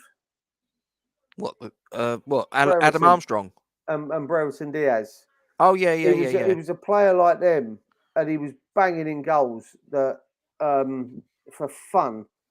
There he is. Thank you, Jordan Rhodes. Didn't he go to Middlesbrough? He's coming. He might well have done. Cheers, Ian. And he ended up at, I'm pretty sure it was Huddersfield at one point, possibly Sheffield United. I'm sure it was. He was hatfuls of goals down there. Absolute hatful of Penny Graham. Again, we were linked with him left, right, and centre. I remember buying him on many a Championship and Football Manager. Yeah. And he was, for fuck's sake, Tom. God, that's a one from the past, isn't it? He was banging goals in for fun. Tom's just being facetious. Christ. Great How about hair. Simon Great Garner? Hair. And again, didn't do it. Like I think he came up for a while. I think you were right. He was at Borough for a while. Yeah. Did nothing in the Premier League. Dropped back down again and started scoring goals for fun. He's just going through old Southampton players. If we end up, I'll tell you what, if we end up on, who's the other one?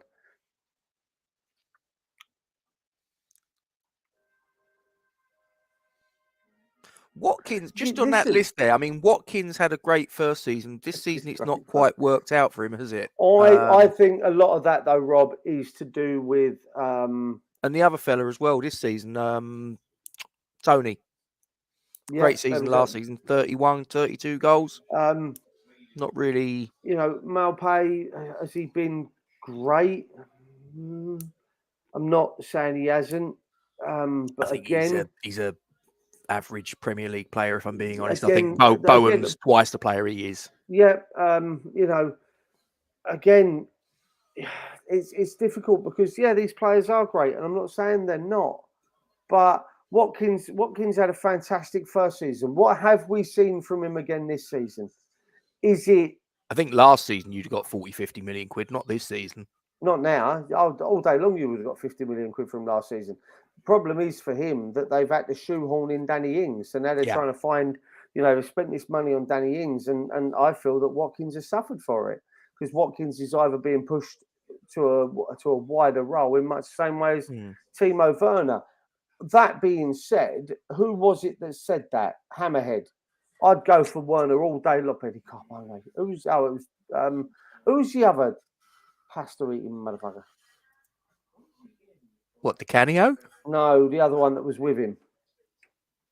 There was another one. But Benito Carbone? No, there was another one at Sheffield Wednesday with him that wasn't Di Canio. Can't remember. I was thinking. I'd take Werner all day long. I'd take Werner. I remember Fabrizio Ravanelli. Ravanelli, Massimo Macaroni. He was another one that was at.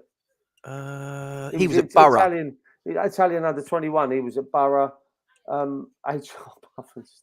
Richie Blinker. Oh my days! We're really going in. Sheffield Wednesday.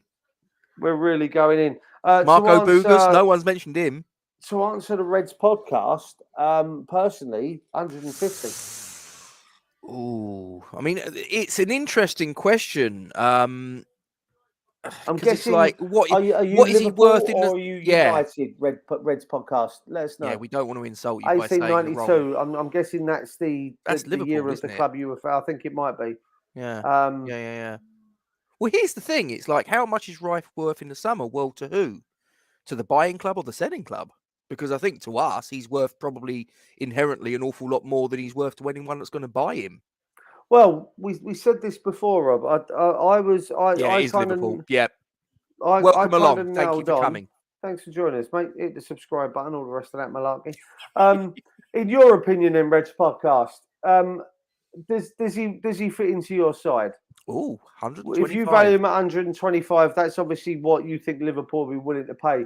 Obviously, for us, when you consider, and again, if you go back through a few other videos we've done, I've always said that his value to us would be what we would earn from positional finishes with him in the squad, be that Premier League, be that. And to you, Sahil, take care, buddy. Hit the caps lock button. You scare me every time. I think like you're shouting at me or having a go at me. But thank you for coming along. I hope to speak to you next time, my man. Or woman, I don't know. I'm going to go with man, Sahil. I used to have a manager called Sahil. It might be him just shouting at me still. He used to shout at me all the time then. Going back, Declan Rice. So, you could look at probably 25, 30 million pounds in the Premier League as a finish. FA Cup, League Cup, European appearances, etc., etc. It's all going to mount up. He's got 3 years left on his contract. Rob, am I right? 2.5. I think it runs out 2024, but we have an option for an extra year. So let's say 3 years then. Yeah. If you're looking at that, fuck's sake, these two boys. If you look at that, he's going to be worth maybe 50 million a year for the next 3 years to us, maybe 60. So you're looking between 150 to 180 million to where we finish in the league. So, we've got to get that back because you're not going to replace him. So, I mean, you say that you're heavily stacked. Ox and he'd be a great replacement for Henderson, wouldn't he? He would be perfect. Listen, he'd be a perfect replacement for Hendo. You've got to think with all the problems you had at the start of the season when you had your back line was absolutely fucking decimated.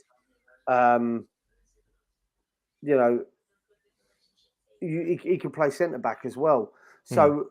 In regards to value of what he could bring to your club with regards to positional sense as well. And if I'm honest, there's only two places I'd like to see him go and continue. One would be Liverpool and one would be City.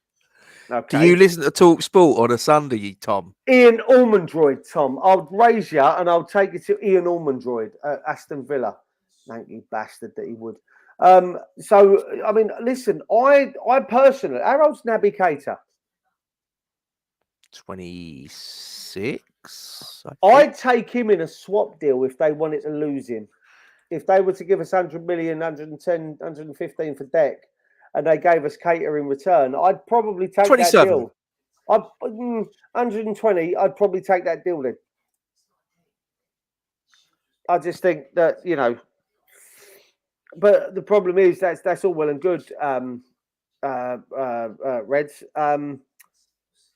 You going forward out on the wings, I think you're pretty much stacked. going up that way. I knew what you were doing, Tom. here is where your problems lie. So has he been a little bit injury prone? I'm sensing. I'd see not as bad as Andy Carroll was. That we I'd like to see. I'd like to see Rice go to Liverpool or to City, because I think they would develop him to the next level. If he goes to United, they just use him wrong. There's nowhere. Chelsea, that'd break my heart if he ended up there. As I say, you could walk into any team in the world and make them better or complement. You know, him and Kimmich for Bayern Munich. Oh, nice. Oh, there's a lot of fun there. Fair, you know.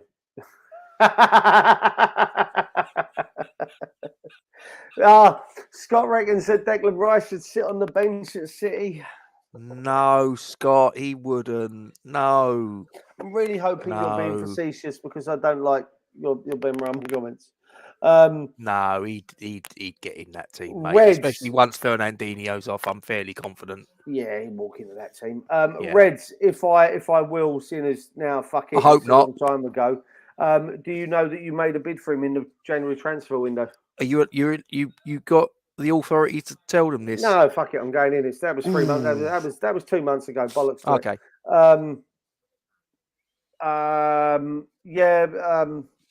Yeah, you made a bid for him. Putin might send his blokes after you, you know. That's all right. What's his dad? His dad's 86. It'll be all right. Okay, fair enough.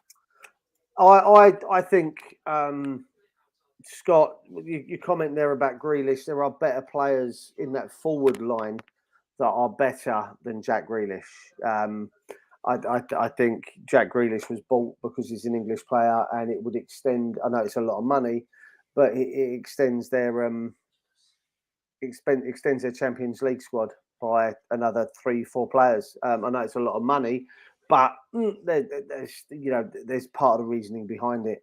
If Declan Rice goes to City, him, is it Rodri? Yep. Perfect. Like the dovetail, absolutely spot on. Rice would be told he'd need to sit. Listen, all day long they knew what they were doing. I think they really played City on that one. You can't argue with that.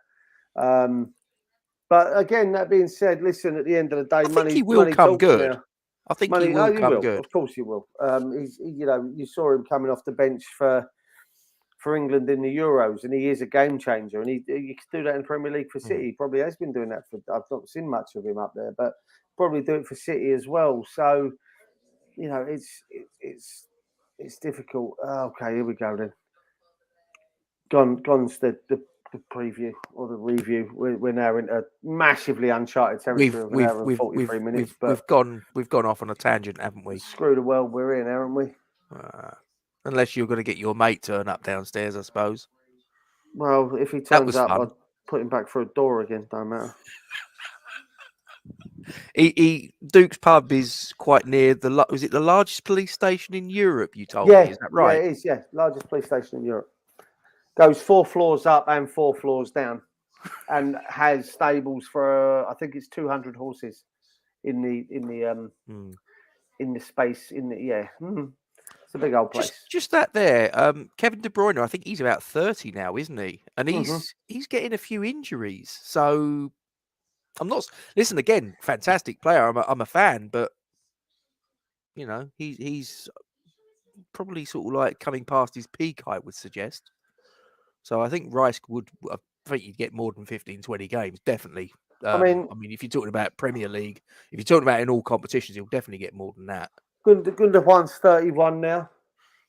I'm not saying that 31 is any age for a footballer, but he's Gundogan's 31. De Bruyne's 30. I just think that he walks into that team. He absolutely walks into that team. For me, as a defensive midfielder, he walks in ahead of both Gundogan and KDB all day long. as a defensive midfielder. Anywhere else in midfield, he struggles with those two. But for me, he walks in. If they decide to play 4-2-1-3, he walks into that team. It's not even a question. Just on this, yeah. I answered this. I got asked this question about a week or so ago, didn't I? You asked me this. And I'm just a big believer you'd never give up your bread and butter. The Premier League is your bread and butter. The Europa League is very nice, but it's like a garnish. Do you know what I mean? It's a nice little option or extra. I would never forget about the league and fully concentrate on the Europa League. No, see, I'd consider you stop yourself, Kerry. For me, I'd concentrate on the Europa League. I want a trophy at the end of this. But like Tom says, we don't have enough players to be able to give up on anything. Yeah, that is true. What do you do? And that I do put at the door of David Moyes. Yeah, you do. Absolutely. And listen, if there's one thing you do blame David Moyes for, is the lack of signings and the lack of incomings into the team. Of course you do. You can't get away from that. But on the flip side to it, it is the only thing that you can hold against him. He's delivered 2 cracking seasons. Hold up, gonna have to get the hammer out again. Oh, boom! See you later. I would love to see West Ham take a Champions League spot in front of Spurs and Man. You know what? Spurs, Man United, Arsenal. I mean, yeah, seriously. I think Champions League's gone for this season. I think. No, listen. I'd love to see it. I see what he's saying. I'd love to see it happen. Oh, I'd love to see it. Yeah. But it's. Do I think it will happen hand on heart? No. But there are other ways of getting into Europe. Well, that's it. You win the Europa League and you're in Champions League next season. You lose the FA Cup final to someone in the Champions League. That's the other one. As we were saying. So you finish 6th in the league. So there is. Listen, Scott. I think you might be right. I think I concede to you on that one. I think that they are. I think they're a good side, and I think they can. I think they'll be able to get they've got that Arsenal soft underbelly against the bigger teams away from home. I still think they've got that about them. Yeah, I just think that I think they've got enough going forward. I have to say, the running and Reds. I said this to Rob at the start of the video before we came live. Actually, that makes a change. Scott, I've got a lot of time for you. Pain in the ass. I think the run into this season now, this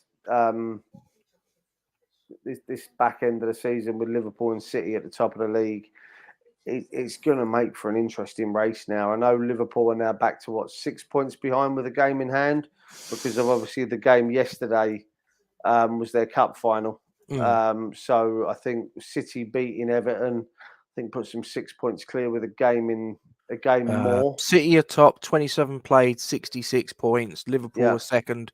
They've got a game in hand and they are on 60 points. So they win the game in hand, they're 3 points back. So this ain't over.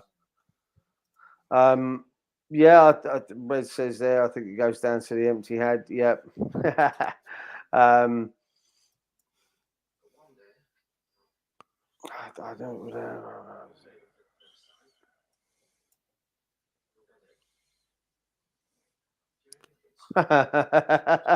That'd be certainly interesting. I think someone might have been Kent or someone alluded to it earlier in the chat when they turned around and said that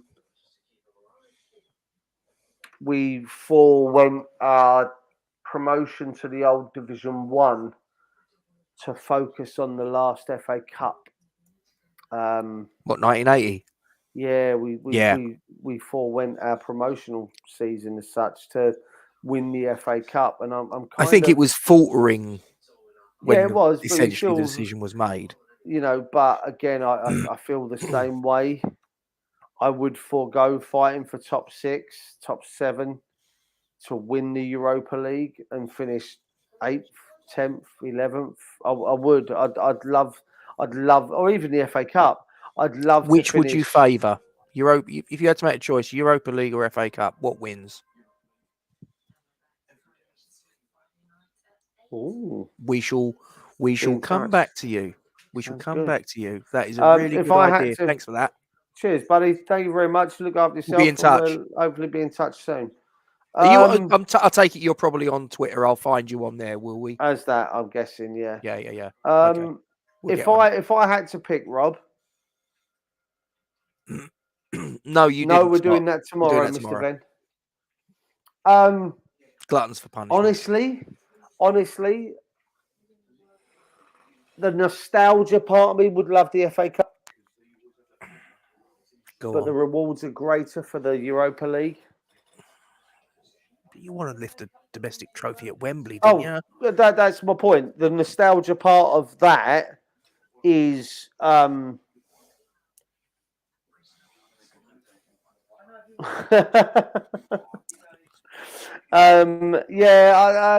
the rewards are greater for a it is, yeah, you're right. I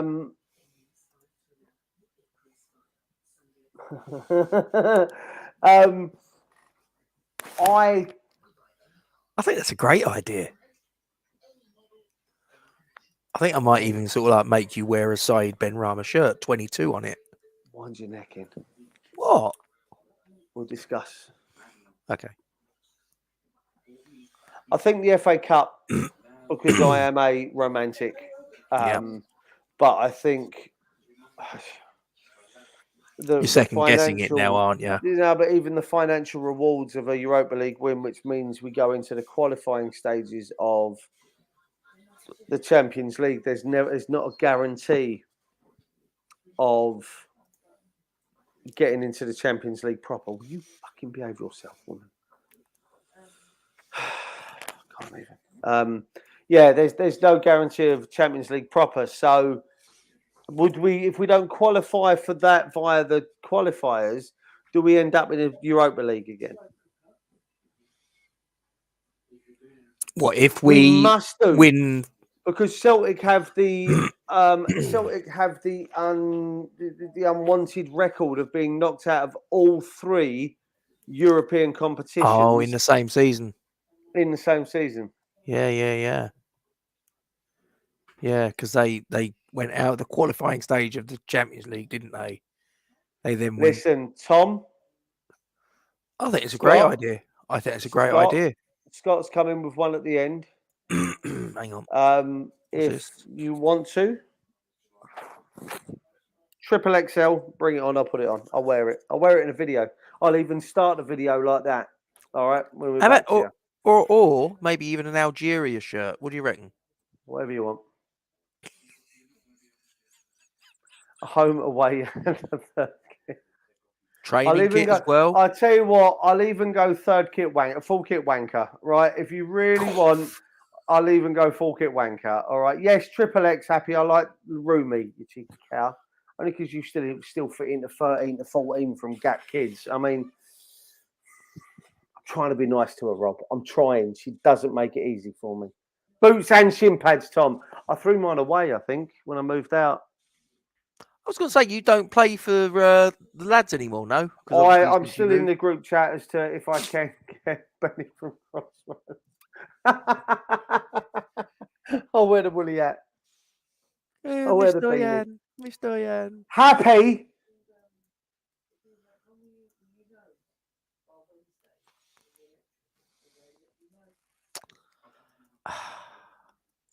I think you two are going to fall out.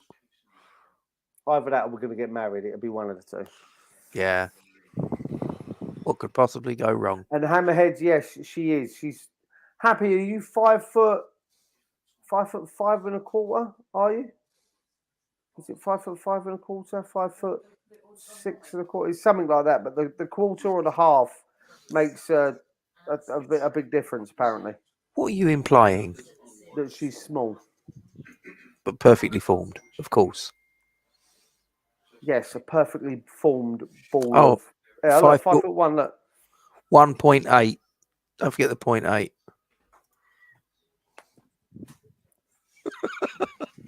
Do you know, I've never seen a minute of that. No. Hello, George. So it's all right. He didn't hear you because I'm wearing these. So. Yeah, no, it's right. And he's a teenager, so he's not gonna. Rude prick. So. Anyway, we've been going for nearly 2 hours. We really have. should It's been a bugger while off. since we've done this shit, haven't we? Yeah, I quite Well, like 2 it. days. No, I mean the 2 hours. I'm not as young as I used to be. That's my excuse. Right. Okay. I'm going to hit this and I'm going to ask you guys to please don't forget to like, comment on, share the stream, subscribe to the YouTube channel, and make sure you hit the bell icon for alerts on new content. And as always, we thank you for your support. Please don't forget to also consider giving some support to Jeremy Wheeler's 13-mile walk for the Alzheimer's Society. You've got the Just Giving link. I think I've still got it. Let me just, yeah, there you go. I've just put it in the chat as well, so you can refer back to that. As I say, no donations too small, but please give as generously as you can. Alzheimer's, horrible thing to watch someone go through. Absolute hell on earth, mate. So if you can dig deep, there's the Just Giving link. Help out Jeremy in his 13-mile walk appeal, and we thank you very much indeed for your support in this matter. Duke, what are we? We're fucking massive, Rob. And I want to know if Tom can message us directly, Mr. Burford,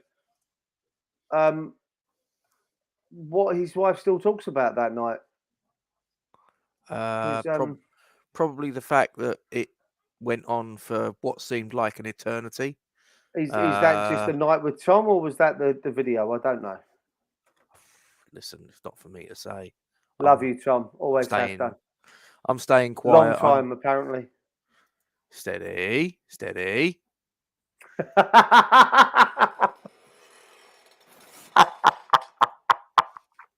Right.